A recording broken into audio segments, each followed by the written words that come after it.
Time now for the business news with Yuka Arroyo. Good evening, Yuka. Hi, Global Delana. stocks suffering their worst week since the financial crisis in 2008. That's right, as a rout sent all three main Wall Street indices deeper into correction territory, meaning 10% off their recent peaks. The Federal Reserve issued a rare statement.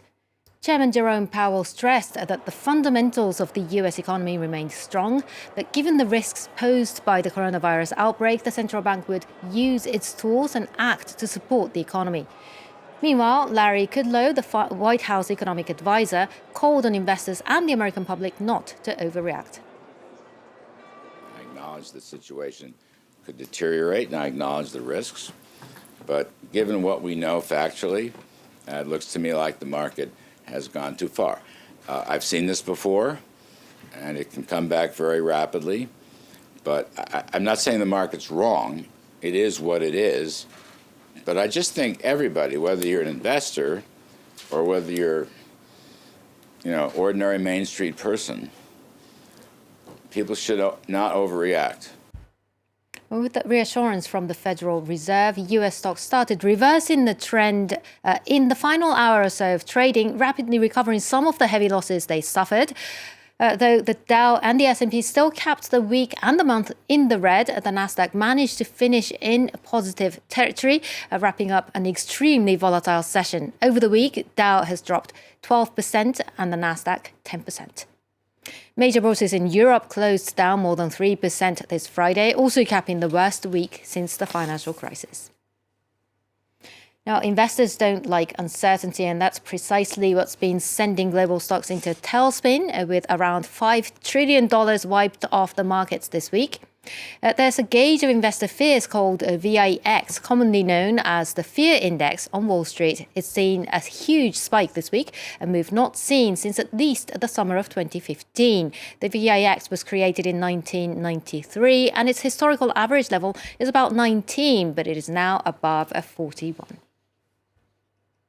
Crude oil prices slumped on concern over prolonged supply disruptions and weaker demand. International benchmark WTI dropped 4.5%, while the American Brent crude down more than 3%.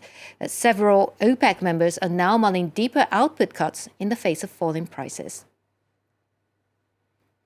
Organisers of the Geneva Motor Show, scheduled for next week, have cancelled the event.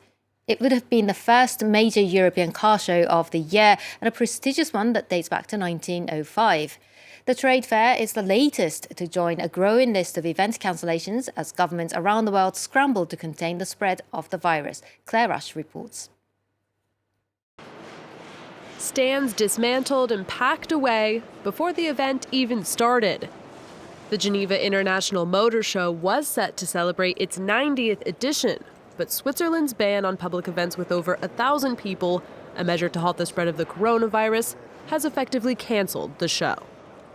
We're going to have financial problems. We're going to face big losses. We know this. We've mentioned this. We don't have details yet, but we're going to meet soon to find out how to replenish the foundation and allow it to continue its work.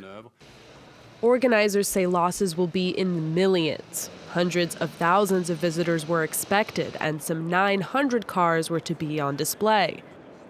The Geneva International Motor Show is just the latest large-scale event to fall victim to the coronavirus.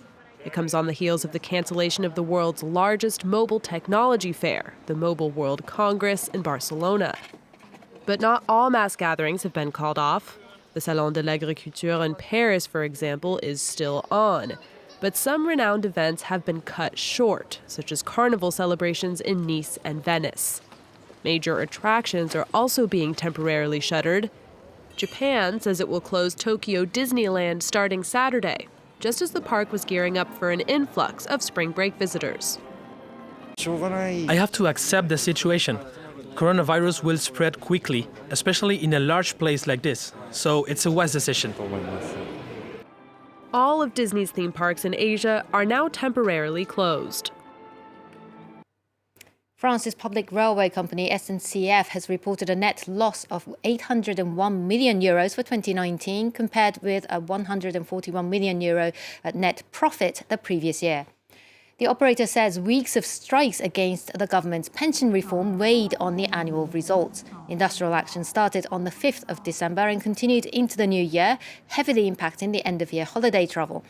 The company's debt burden stood at about 60 billion euros before the government agreed to take 25 billion euros off that at the start of this year. That's it for business. Thank you very much for that, Yuka. Yuka Roy there with today's business.